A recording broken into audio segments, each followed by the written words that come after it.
Good morning, all of you. In today's session, we are going to start with the 10th standard chemistry and physics, where unit number 7, classification of elements, the periodic table, series number 2 is going to be discussed. In the earlier session, we started with how the classification of elements was started, what is the inception, and Dobernet triad system was discussed, and what are the advantages and limitations over there. So now we entered into another theory called the Newland theory of actives, which is another kind of classification of elements. So it's very important to classify the elements based on certain properties. So certain properties, resemblance is there, then we have to group into certain kind of columns, so that different theories were given in the science. So we are going with the sequential way of discussion in different series in this periodic table. Earlier, we completed unit number 1 to 6. That detailed discussion of entire chapters are available on the channel called World of Competitive Chemistry. In this session, we are going to discuss about Newland law of actives. Right? So Newland law of actives mainly based on the scientist who John Newland, which is the British chemist. Newland in the period of 18th century, even in the Dobernet triad system also in the 18th century, this is also given in the same decade, found that when the elements were arranged in the ascending order of their atomic weights, here the consideration is given for atomic weights again, just like a Dobernet triad system, they appear to fall into the 7 groups. Only entire elements of that time. So at the time of Newland, 53 elements are known. All 53 elements are made into only 7 groups. All these 7 groups consist of these elements, and arrangement is possible in such a manner where the similar atomic weight and the similar chemical properties were grouped into a same one. So in case of this, 1, 2, 3, 4, 5, 6, 7, 7 groups are arranged in such a manner. Hydrogen, fluorine, chlorine, and 2 elements. So lithium, sodium, potassium, copper are grouped into the same group. In such a manner, they arranged based on their chemical properties.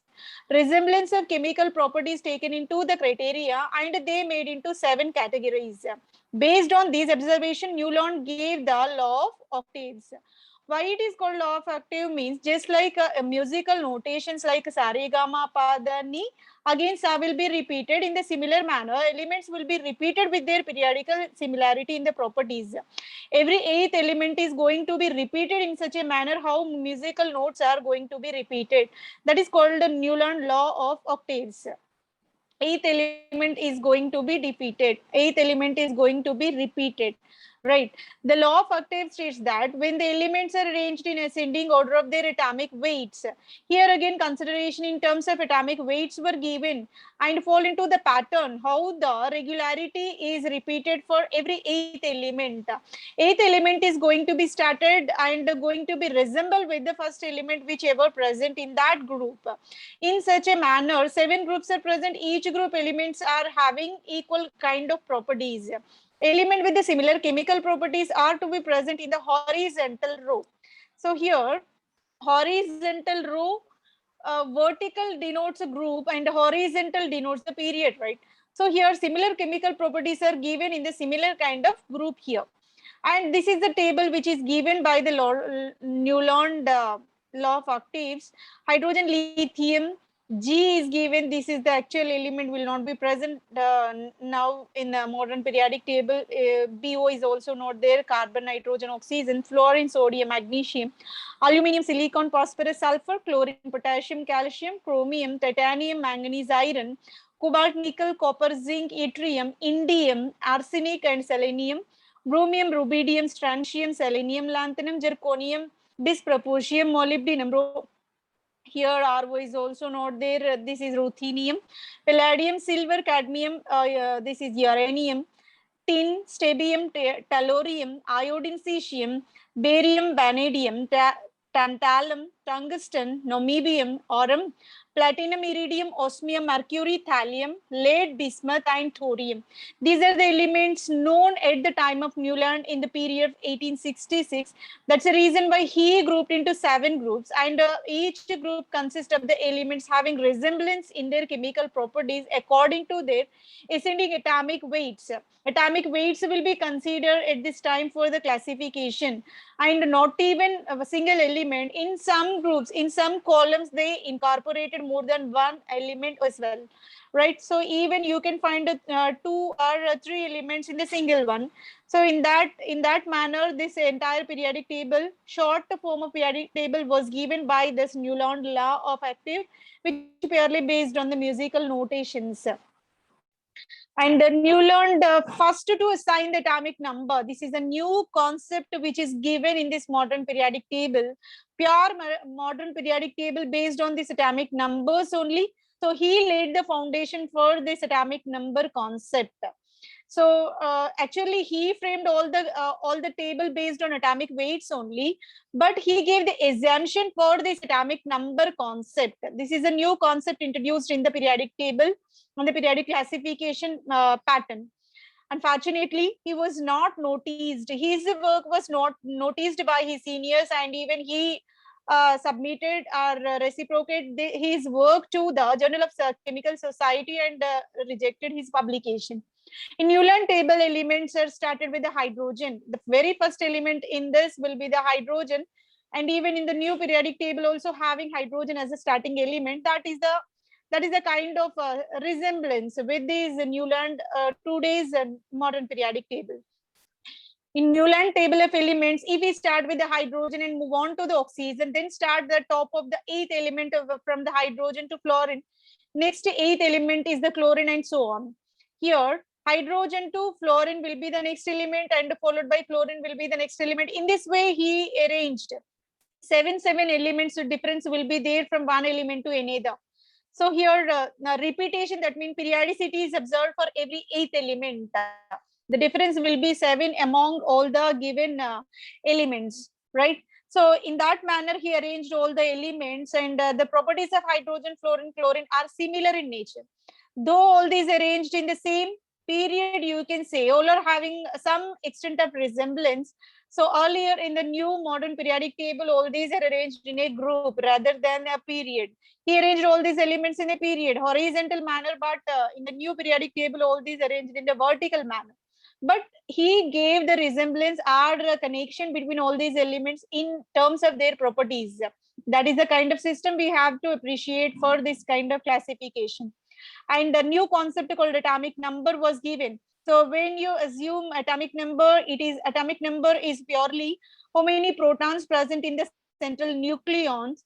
Otherwise, you may consider how many electrons present in the circular orbits or electron cloud, whichever present around the nucleus. So atomic number, you can assign either way the number of protons or number of electrons in the neutral atom. This is a new concept given by this Newland.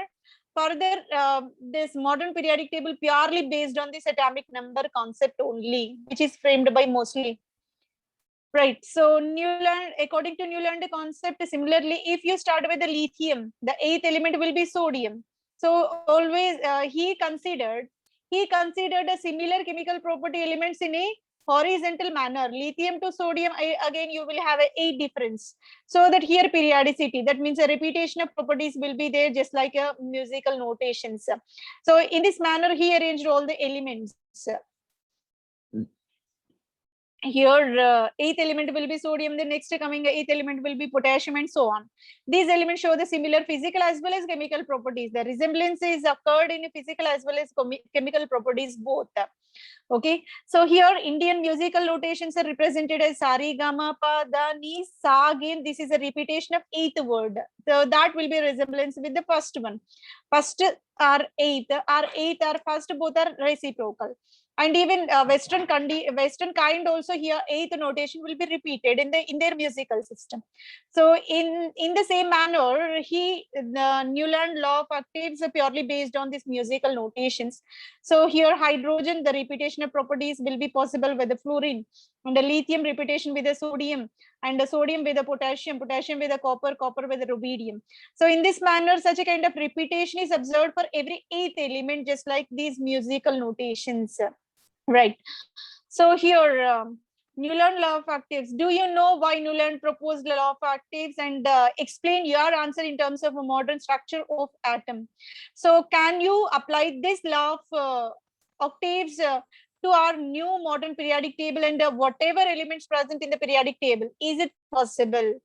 We know that number of electrons in the valency shell can vary from 1 to 8 only. So in accordance with the completely filled octet configuration, ns2 np6 is the system. S electron can contribute 2 electrons, maximum capacity up to 2 only, and a p orbital with a 6 only, right? So that's the reason why 8 electrons are the maximum capacity in order to fulfill the noble gas configuration, so that ns2 np6 is the common electronic configuration for all the noble gases. That's the stablest form. So that for every eighth element there is a repetition of property in accordance with the Newland formula, right? So this is simply applicable to most of the elements till 8 electron. That means octet configuration. If you go for 18, if you go for 32, in that case it is not applicable. For some extent you can apply, you can frame these rules, you can implement all these, but after this octet of a configuration ns2 np6, you may have n-1 d10 also will be there. In that kind they may not be applicable. For that purpose we need further improvement. That means advanced theory is required. Up to certain extent Newland law of octave is correct, and which is applicable only the elements which are consisting ns2 np6 as their outer electronic configuration. So if d orbitals and f orbitals enters, in that case this law will not be applicable. So that's the reason why the law is mainly framed based on octet theory. ns2 np6 is the criteria. After this again repetition will be there. So that here, just like musical notations, here also for every eighth element there is a repetition of properties are there in accordance with the Newland formula. And one more assumption: do you think the Newland law of octave is correct and justified? Can you apply this Newland law of octave to entire modern periodic table? Can you apply this? No, not at all possible, because up to octet configuration, ns2 np6 configuration, it is 100% applicable. There is no question. But if you go beyond that, if you incorporate d orbitals and also f orbitals, in that case, this law faces limitations. Absolutely no will be the correct answer for this. This law was applicable only up to the calcium, because up to calcium you can apply ns2 np6 configuration in general. If you move on to d orbital, d block elements, in that case, beyond the calcium, next electron will participate in the accumulation into the d orbital. In that case, Newland theory was not supposed to be implemented. And another limitations also provided to us.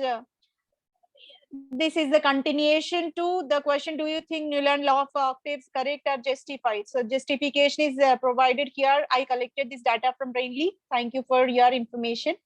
So certain limitations are present. Those are: the law was applicable up to the calcium. Beyond calcium, it is not applicable, since the orbital will come into the picture. That's the reason why we can't extend. Newland assumed that there were only 56 elements existed in the nature.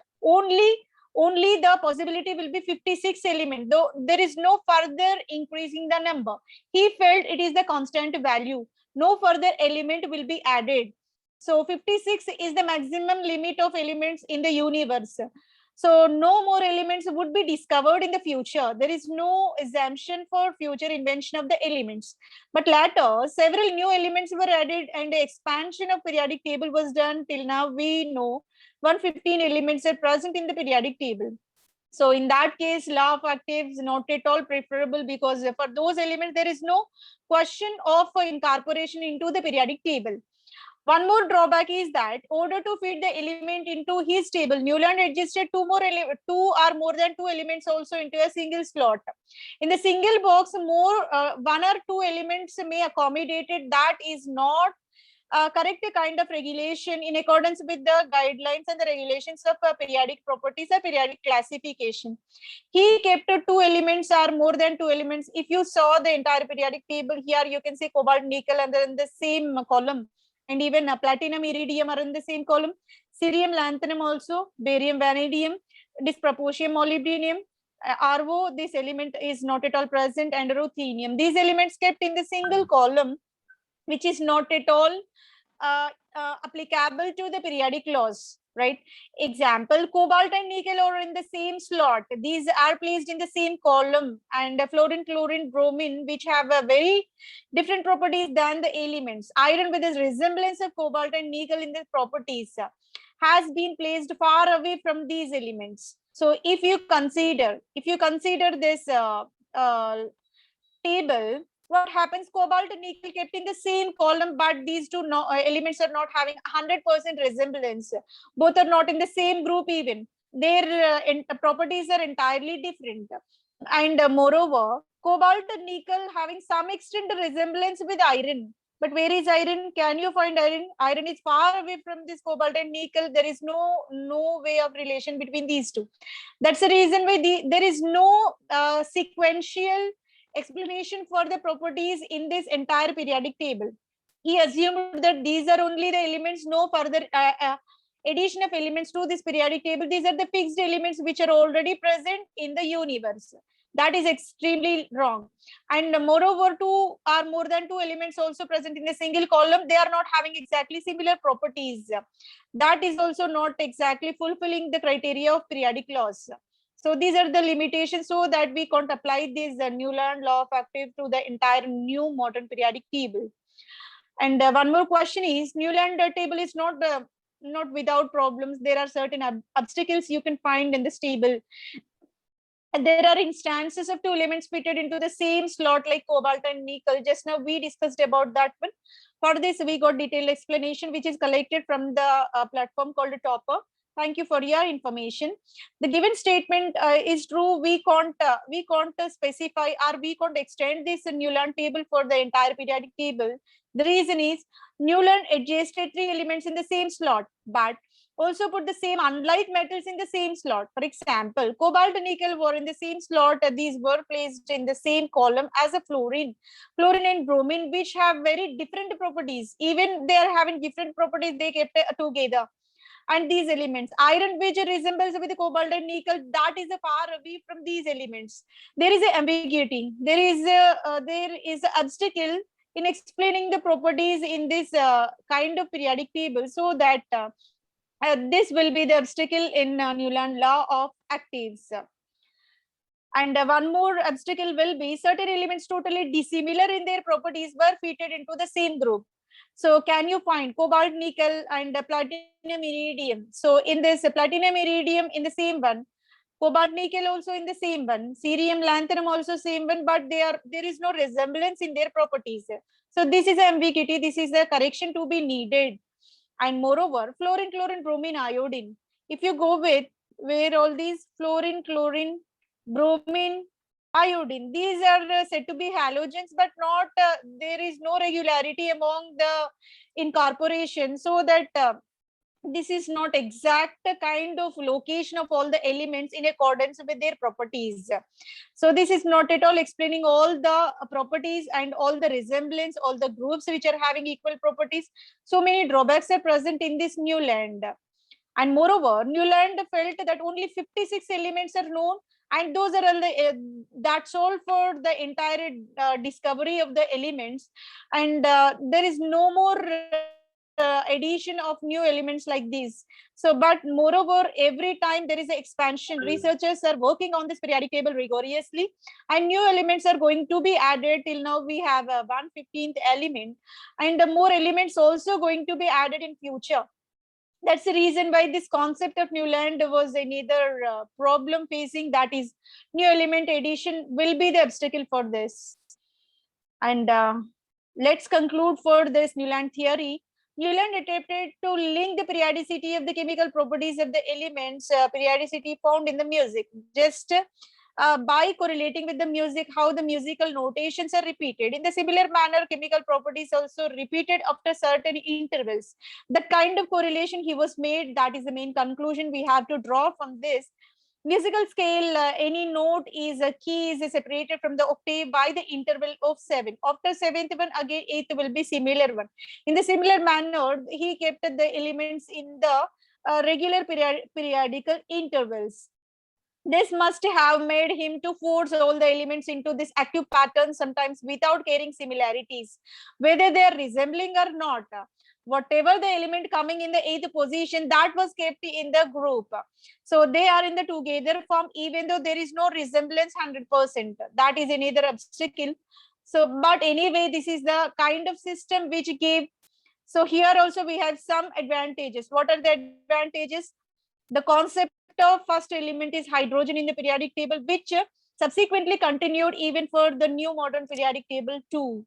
That's one advantage. And the second will be the concept of atomic number. That foundation was laid by Newland itself, and that is the foundation for that new modern periodic table, right? So these are the advantages. So here, based on these musical notations only, he framed all the elements in different groups, right? So here, are you familiar with the musical notations? Even though we have so many classical kind of musical systems are there, in all the cases, again, 8th element will be repeated as sa only, sa re ga ma pa da ni. Again, sa will be repeated. In the similar manner, here also elements will be repeated. Naturally, there must be some repetition of notes. Every 8th note will be similar to the first note and the first note of the next scale. So re will be repeated again. So in the same manner, every notation is going to be repeated at 8th time, so at certain interval. So in the same manner, he also framed all the elements. Okay, so by this we completed Newland law of octaves in the series number 2. Hope this session will be helpful for your preparation. Thank you very much for your consistent listening. Thank you one and all.